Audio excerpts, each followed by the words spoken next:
各位会友，大家好。今天我想透过这段时间，陪伴那些正处在人生最幽暗深谷里的你，好好的说几句话。你是不是觉得自己已经快要撑不下去了？每天早晨睁开眼睛，迎接你的不是希望，而是排山倒海的压力。你可能正面临着事业的彻底崩盘，可能背负着几辈子都还不清的沉重债务，可能正拖着疲惫的身体面对着无解的罕见疾病，甚至你可能遭遇了最爱之人的背叛，觉得整个世界都抛弃了你。你看着镜子里那个憔悴不堪的自己，心里无数次的呐喊着，为什么生活要这么折磨人？为什么无论多么努力，却总是像在泥沼里越陷越深？请你先深深的吸一口气，然后慢慢的吐出来。我想告诉你，你现在所感受到的一切痛苦、绝望和无力感都是真实的。你不需要去掩饰，也不需要假装坚强，但是我也要无比坚定地告诉你，这绝对不是你人生的结局。在浩瀚的宇宙中，有一种无形却极度强大的力量，正等待着你去启动。这股力量足以瞬间扭转你的宿命，将你从万丈深渊中直接拉起。而这把启动奇迹的终极密码，就是南无妙法莲华经。很多人会怀疑，不过就是重复唱诵的这几个字，怎么可能改变现实的困境呢？这听起来太不合逻辑了。但请你仔细想想，我们身处的这个世界，有多少巨大的力量是肉眼看不见的？就像我们每天都在使用的无线网络电波，你看不见它，摸不到它，但只要你输入了正确的密码，你的设备就能瞬间与全世界连接，接收到无穷无尽的资讯与财富。我们的生命也是一样的。南无妙法莲华经就是700年前日莲大圣人为全人类揭开的宇宙网络密码。当你发自生命深处唱出这句题目的时候，你微小的个人生命就能瞬间与整个宇宙的最高潜能产生强烈的共鸣。然而，为什么有那么多人在唱题却依然深陷在痛苦之中无法自拔呢？因为他们输入密码的方式错了，他们让自己的大脑成为了阻挡奇迹降临的最大障碍。我想跟各位分享一个故事，这是我曾经接触过的一位会友，我们称呼他为老陈。老陈是一位在中南部开传统餐厅的老实人，辛辛苦苦打拼了半辈子，好不容易把餐厅做起来，却遇到了一场突如其来的严重大环境危机。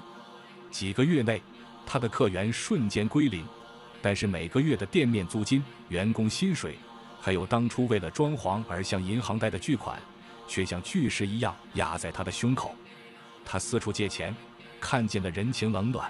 最后连亲戚朋友看到他的电话都不敢接。每天晚上，他独自坐在空荡荡的餐厅里，看着那一叠叠的催缴通知单。好几次他走到顶楼，看着楼下的车水马龙，心里想着，如果就这样跳下去，是不是一切的痛苦就结束了？老陈每天也都在祈求，他每天都在玉本尊面前唱题，可是他发现他越唱越累，越唱越绝望。为什么呢？因为他犯了一个全人类都会犯的致命错误，那就是他把大脑里的焦虑全部带到了玉本尊的面前。他坐在那里唱题的时候，脑子里像是有几万台机器在轰鸣。他在盘算着明天那一笔50万的贷款要怎么砸平，他在推演着明天要去求哪一个朋友借钱，他在烦恼着下个月全家人的生活费在哪里。他甚至不断地在心里向玉本尊祈求，拜托让那个我不认识的富豪来投资我吧，或者拜托让我买的彩券中大奖吧。他以为这叫做祈求，但实际上这叫做用大脑在唱题。当我们的大脑充满了算计和焦虑时，我们发出的是一种极度混乱的频率。在这种状态下，你根本没有与宇宙的法性连结，你只是在无端消耗自己的生命能量。美国教学部的指导非常明确地指出，唱题的时候，你绝对不能在心里盘算等一下要怎么做，这是极度重要的一个观念。人类的大脑是非常局限的，它只能根据过去狭隘的经验来推测未来的路径。当你遇到严重的财务危机时，你的大脑只能想到去借钱或者祈求中大奖。当你祈求某个特定结果，并且硬性规定宇宙必须用你大脑想出来的方法来实现时，你其实是在严厉地限制玉本尊的力量。宇宙拥有亿万种不可思议的解决方案，可能远比你预想的要好上千百倍，但因为你执着于自己那套拙劣的计划，奇迹反而无法降临。如果你一直祈求中彩券，结果没有中，你就会开始埋怨玉本尊，甚至怀疑信仰，这就彻底削弱了你祈求的力量。后来老陈在会友的鼓励下，彻底改变了他唱题的方式，这也是今天我要教给大家的最核心的法则。首先，在你准备开口唱题之前，请你务必先让自己完完全全的放松下来，把你的肩膀放下，把你的眉头松开，告诉自己，不管是催债的电话，还是生病的痛苦，在接下来的这段时间里，全世界的烦恼都与你无关。你要让身心灵达到一种极度轻盈的归零状态。接着，当你开始唱诵《南无妙法莲华经》的时候，请你一定要把双眼睁开，这是对抗大脑胡思乱想最有效的武器。不要闭着眼睛，不要让视线四处游移，你要把目光绝对专注地盯在玉本尊正中央的那个妙字上面。在神经科学中，视觉占据了我们大脑极大一部分的运算资源。当你的眼睛如同雷射光一样锁定在一个点上时，你的思绪就会被迫停止运作。你要用眼睛来引导你的头脑进入深度休息，因为当大脑不断运作、胡思乱想时，你只是在虚耗精力，你的生命奥底没有任何转变。看着那个妙字，聆听你自己从丹田发出来的声音，让南无妙法莲华经的震荡穿透你全身的每一个细胞，把所有的烦恼、所有的欲望全部沉淀到生命的绝对底层。玉本尊是宇宙法则的具象化，它拥有绝对的全知全能，完全了解你所有的困境。你不需要去教宇宙该怎么做事，你不需要去盘算任何策略，你唯一要做的就是在心中描绘出那个最美好、最纯粹的最终结果。不要去想治病的方法，不要去祈求找到哪个名医，你只要在心中看见自己完全康复、充满活力的在阳光下奔跑的样子。不要去想钱要从哪里赚来，不要去执着于哪一笔特定的借款，你只要视觉化自己已经彻底摆脱了贫穷的枷锁，过着丰盛无缺的自由生活。将结果视觉化，这才是最正向的祈念。你要带着一种无比笃定的自信，彷佛那个美好的未来已经是此刻的现实。当老陈开始用这种完全臣服、只看见结果的方式唱题后，他的生命状态发生了翻天覆地的变化。他不再被大脑的恐惧绑架，他放下了对借钱的死磕，放下了对彩券的妄想。他只是每天专注地看着玉本尊，唱出洪亮而清澈的题目，祈求自己能够拥有强盛的生命力和智慧，去完成他来到这个世界上的使命。奇迹就这样悄悄地发生了，因为他不再焦虑，他的谈吐和气场变得无比稳重和自信。他不再去哀求别人借钱，而是重新回到厨房，用他最平静的心研发了一款冷冻调理包。他原本只是想把这些调理包送给附近同样在疫情中受苦的单亲家庭，没想到这个善举竟然在网络上引发了巨大的回响。无数的订单像雪片般飞来，甚至有大型的连锁超市主动找上门来要求合作。他不但还清了所有的债务，还扩大了工厂，聘请了那些原本失业的单亲妈妈。各位会友，这就是南无妙法莲华经消解业障的真实过程。当你不再用大脑去抵抗，而是让题目深深融入你的生命根底时，那些困扰你多年的宿命枷锁就会像冰块遇到骄阳一样，自然融化转化为推动你前进的巨大动能。不可思议的事情往往就会在这个时候发生。所以我恳求大家，绝对不要再敷衍你的唱题时光。现代人的注意力太容易被剥夺了。有时候，我们一边唱题，手里还握着手机，眼睛时不时瞄一下荧幕上的讯息；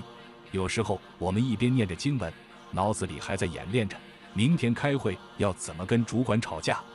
这种心不甘情不愿、充满杂念的题目是极度脆弱的，它不仅无法消灭业障，反而会让你的思绪越理越乱。生活再怎么忙碌，哪怕你每天只有短暂的时间可以跪在于本尊面前，你都必须拿出绝对的敬畏与专注。读书的时间就好好读书，工作的时间就拼命工作，而唱题的时间就是你生命中最神圣不可侵犯的领域。如果你真的觉得精神极度紧绷，情绪快要失控，无法独自平静下来，你可以播放唱题的音频，让那股稳定的音波带着你一起共振，帮助你找回内心的频率。最后，我想谈谈我们祈求的格局。我们很多时候的痛苦，是因为我们的眼睛只盯着自己的伤口看。户田先生曾经严厉地指导过一种心态，叫做乞丐信心。什么是乞丐信心？就是像个无助的乞丐一样，每天向玉本尊伸手讨着要平安、健康和财富。如果生活稍微不如意，就开始抱怨，为什么我这么虔诚，却还是没有得到功德？这种只会向玉本尊要东西，好像玉本尊有义务要给予功德式的信仰，是无法引爆生命深处最大潜能的。真正能让宇宙能量毫无保留为你倾注的秘诀在于改变你的发心。你要将你个人的烦恼与更宏大的目标结合起来，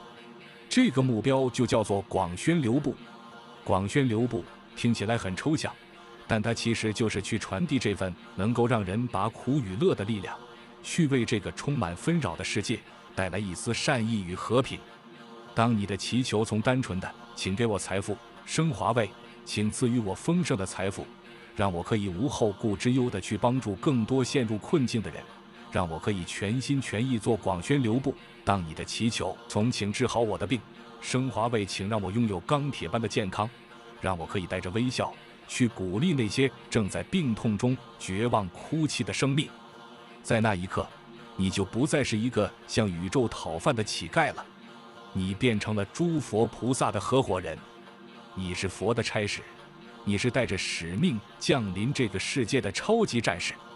你想想看，如果你是一家公司里最愿意替老板冲锋陷阵、最愿意承担艰难任务的大将，老板难道会不给你最好的资源、最丰厚的薪水吗？当你发下宏愿，愿意为了守护玉本尊和妙法，为了广宣流布去赌命奋斗的时候，三世十方的无数诸天善神必然会排山倒海的涌来，拼命报答你，守护你。你根本不需要再去担心自己的那些小烦恼，因为宇宙会把你照顾得无微不至，它会用你根本无法想象的绝妙方式，为你安排好一切最完美的结果。各位会友，总之唱题的时间不是拿来规划行程的，会议更不是用来思考策略的牢房。唱题的时间是你拿来灌溉自己生命奥底那片荒芜土壤的甘霖，是你用来滋润那颗早已具备无限潜能的法性种子的阳光。不要再害怕了，不要再觉得自己一无是处了，你身上流淌着的是足以震撼整个宇宙的力量。那些让你痛不欲生的挫折，那些让你觉得颜面扫地的失败，都只是为了让你此刻能够彻底觉醒而安排的试炼。现在就把你所有的恐惧、焦虑、愤怒和不甘心全部放下，走到玉本尊的面前，挺直你的背脊，睁开你的双眼，死死地盯着那个妙字，让你的大脑彻底安静下来，从你的丹田深处发出那足以穿透所有黑暗的狮子吼，用你最纯粹的渴望去视觉化你光芒万丈的未来。相信我，当你真正学会了这样唱题，你的人生将不再有任何无法跨越的障碍，你将带着不可思议的勇气与绝对的胜利，昂首阔步地迎向你本该拥有的辉煌人生。让我们一起奋起，为了广宣流布，用我们的生命去向这个世界证明南无妙法莲华经的绝对力量。祝福大家心想事成。